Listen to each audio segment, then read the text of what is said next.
Rabbi zidna ilma warzuqna fahma. Amin Allahumma amin. Allahumma inna nas'aluka ilman ladunni wal mashrab safi al haniya wa habiya ghani. Allahumma inna nas'aluka ilman ladunni wal mashrab safi al haniya wa habiya ghani. Allahumma inna nas'aluka ilman ladunni wal mashrab safi al haniya wa habiya ghani. Alhamdulillah thumma alhamdulillah. Limpahan syukur kita sama-sama limpahkan kepada junjungan Allah Subhanahu wa taala yang menganugerahkan kepada kita beraneka ragam nikmat sehingga kita semua pada hari ini, di hari yang penuh barokah ini, dikumpulkan bersama-sama dalam naungan keberkahan yang insyaallah semua yang hadir, yang duduk, baik yang di dalam ruangan maupun yang sampai di jalan-jalan, semuanya mendapatkan keberkahan yang berlipat ganda dari Allah Subhanahu wa taala, keberkahan junjungan Nabi besar kita Muhammad sallallahu alaihi wa ala alihi wasallam. Amin amin ya rabbal alamin. Kita sama-sama lempahkan sholawat serta salam kita yang tak putus kepada junjungan Nabi besar kita Muhammad sallallahu alaihi wasallam yang menganugerahkan kepada kita beraneka ragam besarnya pemberian, dan di antara besarnya pemberian yang Nabi berikan kepada kita adalah doa-doanya yang tak pernah putus kepada umatnya. Alhamdulillah, ini nikmat yang begitu luar biasa. Kita tidak bisa membalas jasa seorang ibu lantaran seorang ibu melahirkan kita ke dunia. Dan ditambah lagi, ibu itu tak pernah putus terus-menerus mencintai kita. Bahkan ibu tak putus terus-menerus mendoakan kita. Ternyata kalaulah seorang ibu melahirkan kita memiliki jasa yang begitu besar, bagaimana kiranya dengan seorang nabi yang dikatakan laulaka ma khuliqatil afaq. Kalau bukan karenamu wahai Muhammad, maka niscaya semesta alam ini tidak akan pernah diciptakan Allah Subhanahu wa taala. Kalau semesta tak mungkin diciptakan, begitu juga kita. Kalau semesta tidak mungkin ada, begitu juga kita pastinya. Maka kita semua ada, tentu salah satu penyebabnya adalah karena junjungan Nabi besar Muhammad sallallahu alaihi wasallam yang juga alhamdulillah kita mendapatkan anugerah, kita tergolong sebagai umatnya, tergolong sebagai manusia yang digolongkan manusia akhir zaman. Yang mana manusia akhir zaman adalah manusia yang paling beruntung jika mereka bisa mempertahankan keimanannya. Beruntung jika mereka bisa memupuk cintanya kepada nabinya. Beruntung jika mereka bisa menghidupkan sunnah-sunnah nabinya. Alhamdulillah, di antara keberuntungan itu, itulah kita hari ini. Kita yang duduk di sini, kita yang hadir di Maulid Nabi, itu semua adalah tanda keberuntungan kita semua yang Allah catat. Ternyata kita golongan orang yang diizinkan untuk bersolawat kepada junjungan Nabi Muhammad. Karena kalau dipikir-pikir, mulut kita ini bukanlah kendali kita. Mulut kita ada yang mengendalikan. Makanya kalau seandainya mulut ini dikendali kita, maka setiap dari kita bisa merasa aman. Bila wafat pasti bisa mengucapkan 2 kalimat syahadat. Tapi permasalahannya mulut kita ini bukan dikendali kita. Mulut kita ini ada yang mengendalikan. Allah kalau mau izinin kita menyebut namanya, kita bisa sebut namanya. Tapi kalau Allah tidak izinkan kita menyebut namanya, kita nggak bisa nyebut namanya. Siapa di antara kita yang masih bisa menyebut nama Allah? Masih bisa melafazkan lafaz la ilaha illallah? Masih bisa menyebut nama-nama Asmaul Husna gitu ya. Perlu kita tahu itu tanda Allah masih izinkan kita menyebut namanya. Karena kalau Allah sudah tidak izinkan, kita akan dibuat lupa. Kita akan dibuat lalai. Bahkan di tengah-tengah orang menyeru menyebut nama Allah, orang yang lupa ini dibuat lupa betul-betul, bahkan tidak tergerak hatinya mau ikut menyebut nama Allah. Nauzubillah. Suka kita lihat apa ya Bu? Kadang-kadang kita hadir di maulid, kadang-kadang kita hadir di kajian, kadang-kadang kita menyimak tausiah, kadang-kadang kita lagi dudukan baca burdah, kadang-kadang kita dudukan baca hadroh, kadang-kadang kita dudukan baca maulid. Coba di mana lisan kita? Kita ikut dengan yang membaca atau kita disibukkan dengan hal lainnya? Coba ikut. Kita perlu tahu saat kita duduk di acara-acara mulia, Allah sibukkan lisan kita untuk bisa menyebut-nyebut nama-nama zat yang mulia dan manusia yang mulia. Nama Nabi Muhammad sallallahu alaihi wasallam. Artinya Allah izinkan kita untuk menyebut nama-nama yang mulia itu. Tapi ternyata jika walaupun kita duduk, tetapi lisan kita justru bukan menyebut nama Allah. Lisan kita bukan menyebut namanya Rasulullah. Kita perlu waspada. Jika di tempat kebaikan Allah bisa mengalihkan perhatian kita, bagaimana kira nantinya di saat kita sedang betul-betul dalam kelalaian. Kita perlu sadar itu. Kalau di tengah-tengah maulid orang semuanya lagi asyik dibuat sibuk baca maulid, baca tentang nabinya, baca qasidah sedang mengagung-agungkan zat penciptanya, baca qasidah sedang memuji-muji nabinya. Di antara mereka ada yang ikut baca, tapi di antara mereka ada yang teralihkan untuk ikut baca. Kenapa? Duduknya sama, tempatnya sama, mungkin tujuan awal hadirnya pun sama, tetapi Allah beda memberikan izinnya, tidak sama. Ada yang dikasih nyebut, ada yang dibuat lupa. Ada yang dikasih untuk berseru menyebut mengagungkannya, tapi ada yang dialihkan perhatiannya, bahkan tidak sempat dia ikut menyebutkan seruan-seruan pujiannya. Kenapa? Ini kenapa? Disitulah kita disadarkan, artinya mulut kita ini bukan kendali kita. Makanya kita perlu waspada saat mulut terlepas ngomongin yang tidak manfaat, saat mulut terlepas ngomongin hal-hal yang ada unsur dosanya, saat mulut terlepas mengujarkan ujar-ujar kebencian, saat mulut terlepas ngucap-ngucap hal-hal yang mengadu domba. Kita perlu ingat, ya Allah, kalau hari ini mulutku kau buat mengucapkan kalimat-kalimat itu semua, gimana nanti mulut ini saat mulut ini paling butuh untuk mengucapkan hal yang paling mulia, hal yang paling mulia di waktu yang paling diharapkan oleh setiap orang yang bila ajalnya dijemput nantinya. Apa yang kita mau?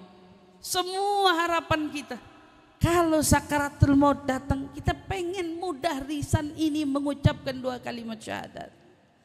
Tapi masalahnya ada yang diberi mudah, ada yang dibuat keluh. Ada yang memang Allah Subhanahu wa taala sudah rancang skenario akhir hayatnya, memang kalimat terakhir yang terucap adalah 2 kalimat syahadat. Tapi yang ditakut ada pula orang yang dirancang hidupnya oleh Allah, tetapi ternyata kalimat-kalimat yang diucapnya adalah kalimat-kalimat yang tidak ada unsur kebaikannya. Nauzubillah min dzalik. Makanya kita yang hadir di maulid, kita beruntung karena duduk di maulid ini mengandung segala halnya barokah, mengandung segala halnya baik, mengandung segala halnya keberuntungan. Maka jangan sampai di tempat yang memang harusnya kita menjadi orang yang beruntung, tetapi justru di tempat ini kita tak meraih keuntungan yang paling untung. Itu ingat baik-baik. Di saat dimana kita duduk harusnya kita bisa dapat derajat yang tinggi. Jangan sampai udah duduk tapi kita nggak tergolong orang yang dapat derajat tinggi. Harusnya dengan kita duduk kita bisa bawa pulang apa? Barokah yang banyak. Jangan sampai udah kita duduk, kita pulang tidak membawa barokah apa-apa. Jangan sampai kita udah hadir, kita udah nyimak, kita udah duduk sama-sama untuk mendengarkan kebaikan demi kebaikan, tapi justru duduknya kita tidak menghasilkan apa-apa. Na'udzubillah min dzalik tsumma na'udzubillah. Itu yang paling ditakutin. Fadzukir, maka disebutkan di dalam kitab I'anatul Talibin. Di dalam kitab I'anatul Talibin ngingetin sama kita semua bahwa katanya apa? Siapa saja orang yang duduk di maulid Nabi. Biasanya maulid Nabi itu nyuguhin macam-macam ya. Ada makanan, ada minuman, ya. Bahkan kadang-kadang kita nggak sadar ada uang yang kita bawa di maulid. Bahkan uang yang ke bawah itu akan menjadi uang yang penuh barokah. Kita nggak sadar. Makanan jadi barokah, air jadi barokah, uang yang kita bawa. Makanya suka perhatiin nggak? Kenapa orang Madura punya kebiasaan kalau bikin perayaan Maulid Nabi, tiba-tiba di bawah beseknya ada duit. Orang Betawi nggak ada yang bikin begitu. Orang Betawi dikit yang bikin begitu. Orang Madura. Kalau orang-orang Madura itu, nah jadi ibu-ibu biar paham, itu bukan ngada-ngada.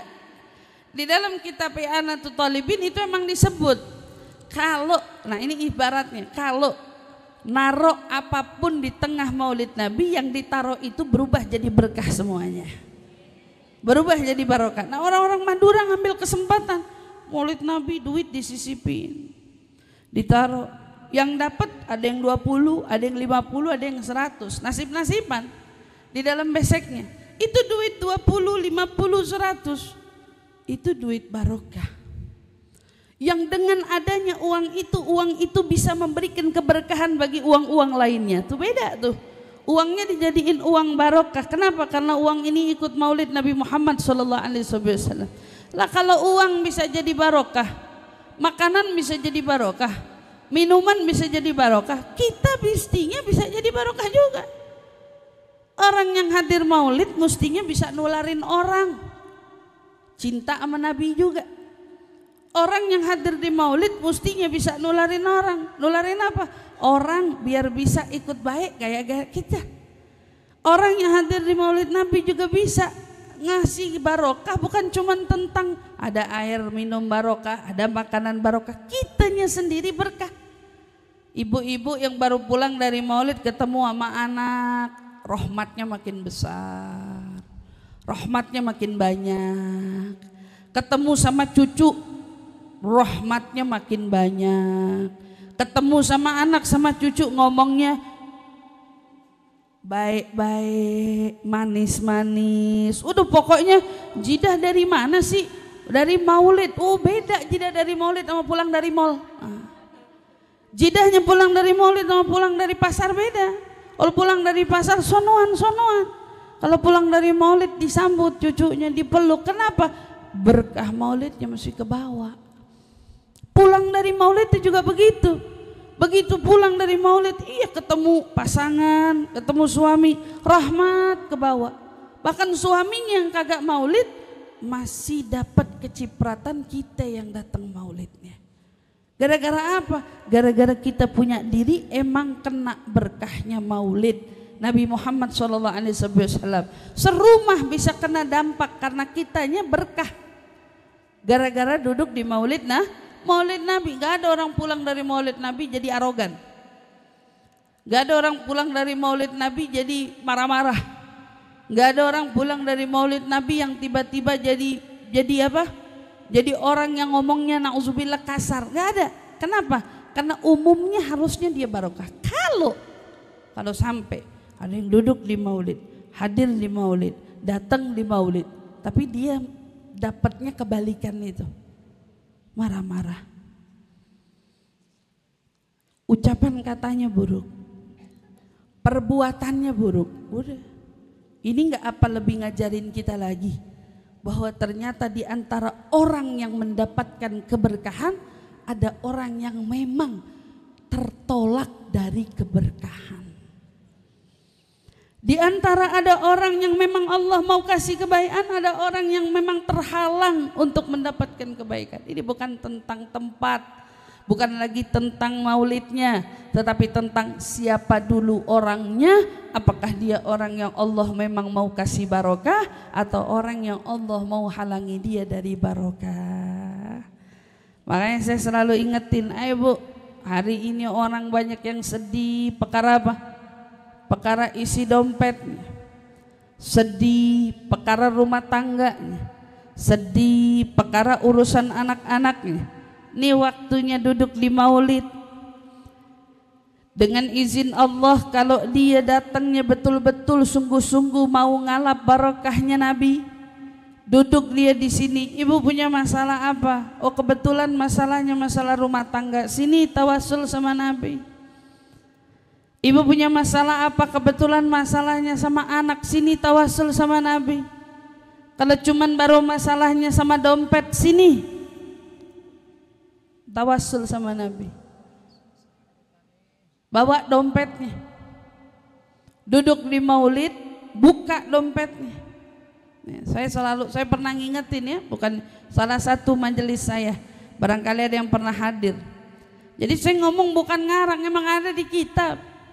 Besok datang ke maulid, dompetnya dibawa, pegang dompetnya, isinya berapa? 2.000, 10.000, 20.000, 50.000, berapa aja isinya, taruh, pegang dompetnya. Ya Rasulullah, kami datang ke sini ngalap barokah. Nggak salah kan minta barokah? Yang salah tuh na'udzubillah kalau ngambil punya orang. Kalau cuma minta barokah mah nggak salah, betul apa enggak? Iya, kalau cuma minta barokah, ambil dompetnya, keluarin, pegang aja. Rasul tolongnya lipat gandain, gitu, lipat gandain sambil sholawatin, ya Allah berkat maulid Nabi, mudah-mudahan 2.000 jadi 20.000 jadi. Ibu hitung sendiri dah, ya 50.000 jadi berapa gitu mah. Subhanallah ya, ke bawah berapa aja, niatin yang baik-baik. Pokoknya sambil istilahnya emang sambil tuh dompet dipegang, emang tasnya sedikit dibuka, dibilangin ya Rasul yang ada di sini jadiin berkah semuanya. Jangan bawa surat tanah besok tapi. Takutnya besok bawa surat tanah biar tanahnya lebar, jangan. Cukup apa? Cukup kita bawa dompet aja udah. Bawa dompet, di situ ambil barokahnya. Niatin minta. Karena katanya dengan izin Allah, jika memang kita yang dicari adalah berkahnya dari maulid Nabi Muhammad SAW, maka katanya orang tersebut tangannya nggak akan pernah kosong. Dari apa? Dari uang, karena berkah maulid Nabi Muhammad SAW. Maka dijagain tuh. Tapi ingat, sumbernya minta berkah dari siapa? Allah, melalui tawasul dengan Nabi kita Muhammad SAW. Maka kalau dipikir-pikir, apalagi masalah kita? Ternyata semuanya, masalah apapun bisa dituntaskan hanya dengan kita hadir di maulid Nabi Muhammad. Hanya dengan kita duduk di maulid Nabi Muhammad. Maka ibu-ibu yang kita ngerasain banyak masalah apa aja, mumpung masih bulan maulid, mumpung tiap hari kita masih bisa pasang niat, mumpung kita masih dikasih semangat buat hadir di mana tempat. Ini kan mumpung, karena rasa pengen hadir itu juga nikmat. Ada orang yang cuma dikasih sama Allah hadirnya kan milih-milih. Oh, anak kalau hadir maunya ntar aja deh yang hari ini enggak dulu. Tapi ada orang yang dikasih sama Allah pengen hadir di mana tempat, pengen duduk di mana tempat, pengen bisa sampai di mana tempat. Ini orang kategori beda lagi. Kita masing-masing bisa tahu kita sudah sampai di tahap yang mana. Yang emang mau hadir tiap hari, mau ngejar maulid, atau kita masih pilih-pilih harinya karena kita masih mau cari waktu istirahat dan lain sebagainya. Ini beda. Karena dorongan yang datang ke maulidnya juga kan ini nikmat dari Allah Subhanahu wa taala, maka dijaga. Mumpung kita lagi diingetin tentang Nabi Muhammad.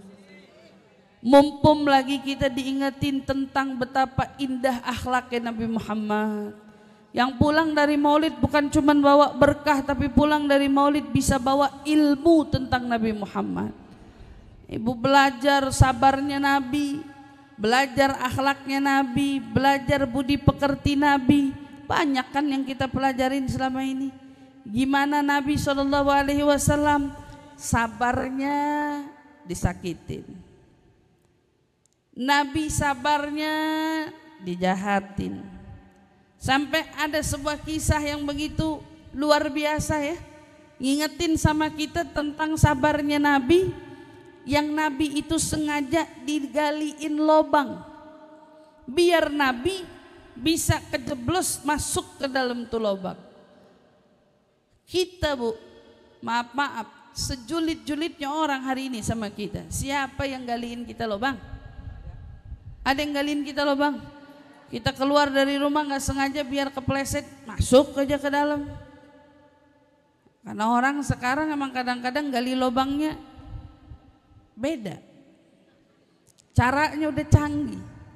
Sekarang buat ngejatuhin orang nggak gali lobang, tapi apapun niat jahatnya orang, ini Nabi SAW ingetin sama kita. Waktu Nabi digaliin lobang, begitu sibuknya orang yang berusaha pengen Nabi masuk ke dalam lobang. Ingat ya, pengen Nabi apa? Masuk ke dalam lobang. Ternyata tiba-tiba Nabi tidak masuk ke dalam tuh lobang. Nabinya keburu jalan, yang gali kaget, pengen ngejar, kok bisa Muhammad lolos.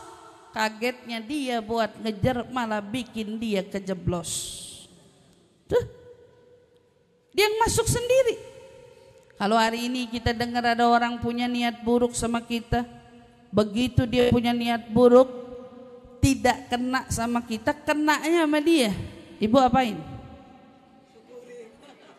Ibu apain? Kita girang ya. Astagfirullah, dosa enggak tuh? Kita girang sama orang yang niat jahat sama kita tapi keburukannya balik ke dia. Nah, kita belajar akhlak Nabi. Begitu yang gali lobang kejeblos, Nabi lewatin, Nabi cuekin? Enggak, dia teriak minta tolong sama Nabi. Karena emang yang ada di situ cuma Nabi. Kalau kita mungkin hari ini pergi aja sendiri, cari bantuan yang lain. Aku tak sudi, tapi Nabi herannya masih sudi ngajarin sama kita. Ya udah, orang mau bagaimana aja sama kita, tapi kita nggak boleh ngilangin baiknya diri kita sendiri. Jangan pernah buruknya orang bikin kita ngilangin kebaikan yang ada pada diri kita sendiri. Nabi SAW bilang, saya kasih kamu tawaran, mau gak kamu saya tolong? Tapi ingat, ayo ikut ajaran Islam. Karena niatnya Nabi ngajakin orang ke agama. Jawabannya, abis gini saya bakal beriman, abis ini saya bakal, sekarang tolongin saya dulu. Bener mau beriman, bener. Ternyata abis ditolong, ditarik, dibantuin naik ke atas, apa yang dilakuin? Dia celak lagi Nabi di depannya. Dia katain lagi Nabi di depannya. Untuk agama yang kau ajak aku tak sudi ikut denganmu wahai Muhammad. Gak sudi, gak mau. Dihina lagi. Aduh, kalau kita rasanya pengen kita sengkat biar masuk lagi ke dalam. Biar masuk lagi ke dalam. Udah ditolongin bukan terima kasih gitu ya. Tapi enggak, nyatanya emang begitu. Ternyata orang-orang yang emang kagak tahu terima kasih udah ada dari dulu. Jadi kita hari ini yang pernah nolongin orang gak diterima kasihin, jangan tersinggung Nabi aja digituin. Jangan ngarep terima kasih orang Nabi aja digituin. Begitu ditarik ditolongin boro-boro terima kasih, dihujat, dicaci, dimaki, dilewatin, dilepain Nabi begitu aja. Ya udah. Apa ngilangin jati diri baiknya seorang Nabi? Sedikit pun tidak. Nabi tetap jadi manusia yang punya karakter baik kepada siapa saja. Akhlak, tapi Nabi ingetin sama kita, ingat. Kabar gembira buat kita. Man hafara bi'ran waqa'a fihi. Siapa saja orang yang mau gali lubang buat kita.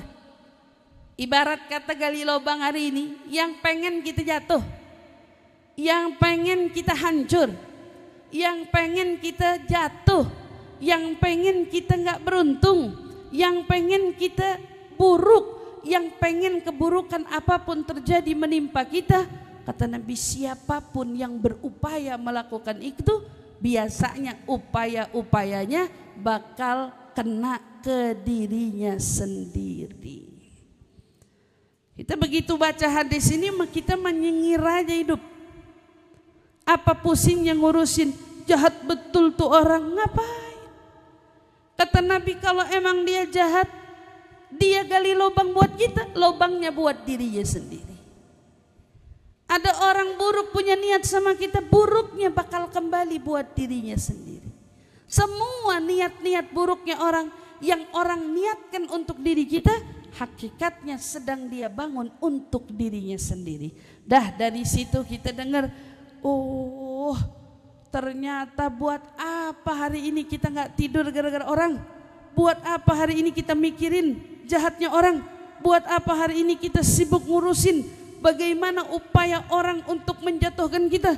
Ternyata semua yang punya niat itu dikembalikan itu untuk dirinya menjatuhkan dirinya sendiri. Maka kita belajar, ya Allah, akhlak Nabi indah betul. Dapat akhlak, dapat ilmu, diajari nama Nabi, udah pulang dari sini tidur nyenyak aja semuanya. Gak usah ada yang pikiran apa-apa, dompet udah dijamin, urusan orang udah dikelarin. Sekarang apalagi yang dipikirin? Yang dipikirin yuk mau pulang bawa amal apa. Makanya sekarang kita duduk di maulid, hadir di maulid, banyakin diri kita untuk sibuk basahin lisan kita selagi dikasih kesempatan. Mulut masih bisa menyebut nama Allah, maka kita sebut nama Allah. Mulut masih dikasih kesempatan sholawat sama Rasulullah, ayo kita sibuk sholawat sama Rasulullah.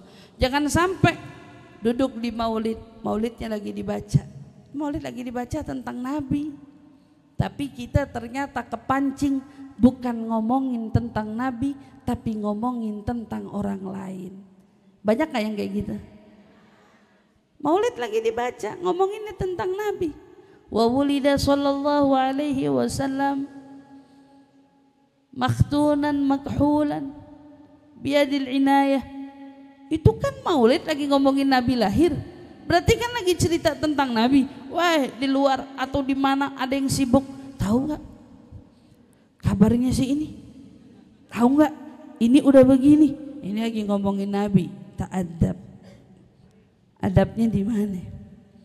Jangan. Nggak ada orang yang lebih penting kita bicarain selain Nabi di dalam maulid Nabi Muhammad. Nggak ada. Maka kalau di maulid udah ngomonginnya siapa? Nggak ada yang lain. Cuman Nabi yang kita omongin. Kalau ada orang mau ngajakin kita ngomong, ente mau ngomong apa? Ngomongin Nabi, dengerin.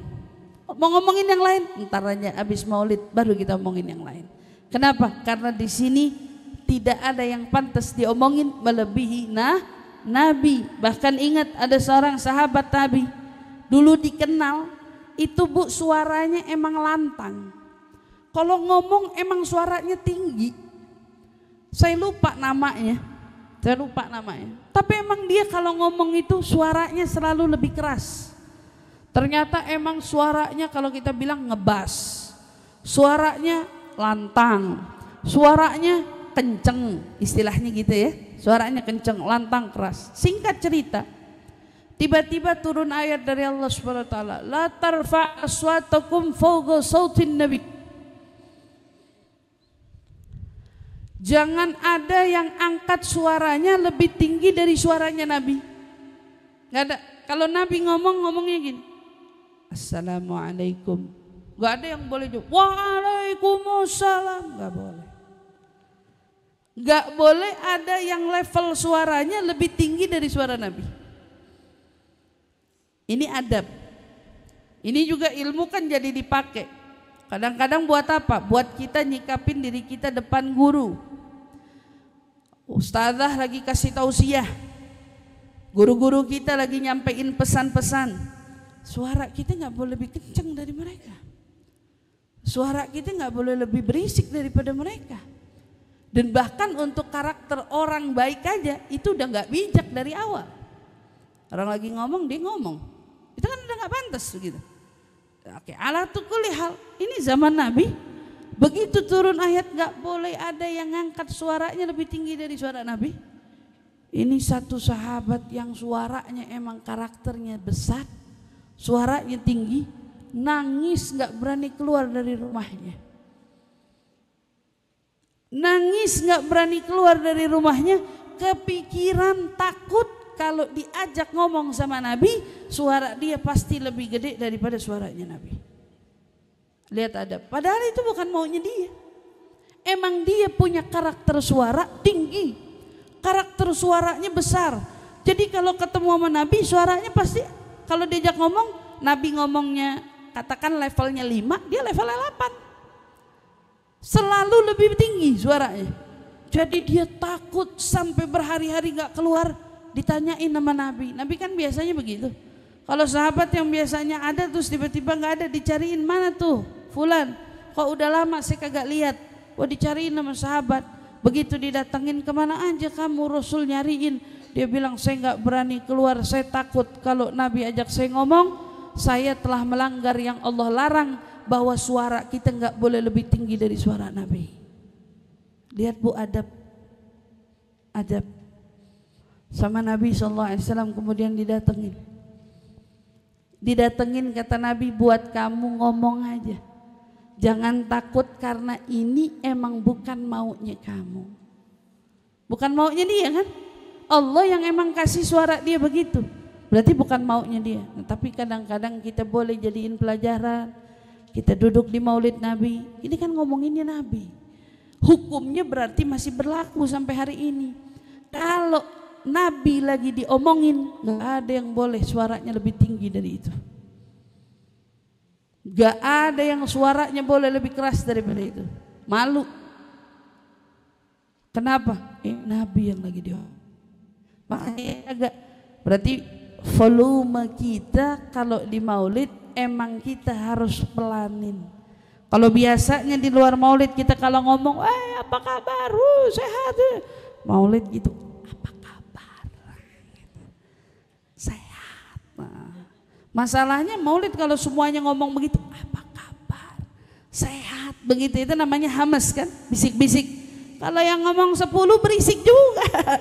Jadi mendingan katanya Al-Habib siapa? Katanya Habib Anis Solo, cucu daripada Habib Ali Habsyi. Beliau tuh paling gak seneng kalau qiyam diajakin salaman. Itu pelajaran buat kita.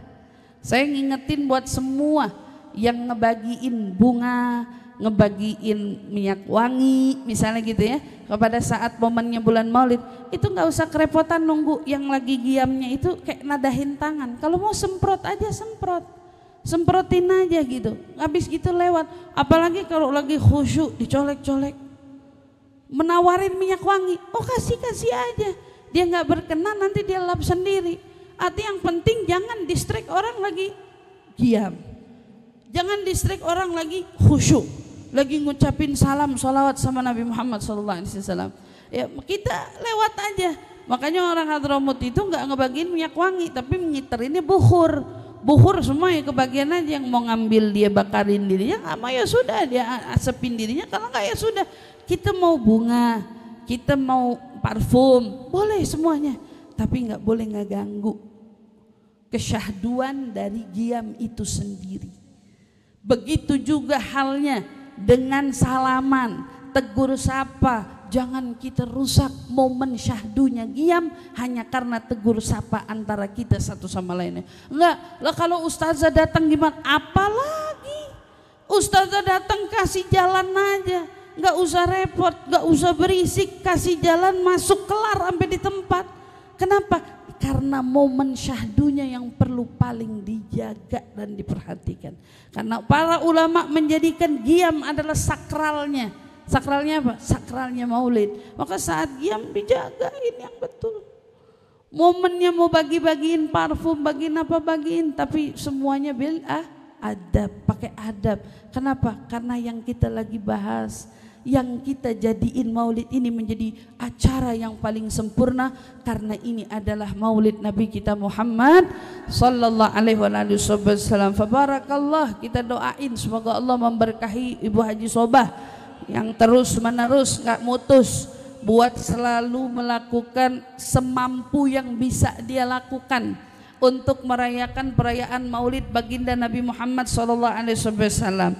Rumahnya didekor, ditendain jalannya, dibuat semaksimal mungkin jamaahnya. Kita doain mudah-mudahan tahun depan dia ajak kita maulid di dalam gedung yang lebih besar lagi, lebih nyaman lagi, lebih nikmat lagi. Allah kasih rezeki yang luas, yang barokah. Insya Allah mudah-mudahan Allah panjangkan umurnya, Allah sehatkan badannya, semua apa yang diharapkannya diijabah oleh Allah Subhanahu wa ta'ala. Rezeki yang sudah dikeluarkan, kalau tadi ngeluarin, siapapun yang ngeluarin rezekinya untuk perayaan maulid Nabi Muhammad sallallahu alaihi wasallam, pegang ucapan saya, enggak ketemu tahun depan duitnya balik berlipat ganda. Enggak ketemu tahun depan duitnya bakal balik berkali lipat ganda. Duitnya bakal balik berkali lipat ganda. Siapa yang ngeluarin duitnya untuk maulid Nabi, nggak mungkin dibikin sengsara sama Allah, melainkan justru Allah jauh lebih memberkahi rezekinya lagi. Nah, kita doain mudah-mudahan semua yang turut membantu terlaksananya perayaan maulid Nabi, baik di tempat ini maupun di mana tempat, kita doakan ya Allah yang keluar Allah ganti dengan rezeki yang halal yang barokah. Semuanya yang turut membantu andil dari kebaikan ini, mudah-mudahan ya Rabb berikan keluasan rezeki yang halal, yang barokah, yang banyak. Insya Allah terus menerus bisa berinfak untuk di jalan Nabi Muhammad sallallahu alaihi wasallam. Insya Allah amin ya rabbal alamin. Mudah-mudahan segenap ahli keluarga daripada Umi Haji Sobah yang telah berpulang ke rahmatullah, uminya Ibu Haji Salma dan juga Bapak Chandra selaku suami, mudah-mudahan Allah Subhanahu wa taala ampunkan dosa-dosanya, Allah luaskan kuburnya, Allah jadikan kuburnya raudhatan min riyadil jannah. Mudah-mudahan insyaallah pahala hari ini mengalir deras untuk mereka dan juga tentunya untuk arwah ahli keluarga kita. Insyaallah amin ya rabbal alamin. Ala hadhihi niyyah wa kullu niyatin salihah jami'ah syamilah wa ila hadratin Nabi Muhammadin sallallahu alaihi wasallam bisirril Fatihah. Amin amin ya rabbal alamin. Semua keringat yang bercucuran, baik yang di dalam maupun yang di luar, Masya Allah tadi saya nyampe jamaah semuanya udah keluar dari tenda, pada duduk semuanya di pinggir jalan. Ibu-ibu semua yang dengar omongan saya, setiap keringat, setiap panas, setiap terik matahari yang menyengat, semua yang hadir mudah-mudahan menjadi saksi di hadapan Allah Subhanahu wa taala yang insyaallah nantinya membuat kita semua bisa berkumpul lagi di padang mahsyar bersama junjungan Nabi besar Muhammad sallallahu alaihi wasallam. Cucuran keringat yang keluar mudah-mudahan menjadi keringanan untuk keluarnya keringat kelak di padang mahsyar insyaallah amin ya rabbal alamin. Terima kasih untuk segala perhatiannya. Kurang lebihnya mohon dibukakan pintu maaf yang sebesar-besarnya. Wal afwa minkum. Wassalamualaikum warahmatullahi taala wabarakatuh.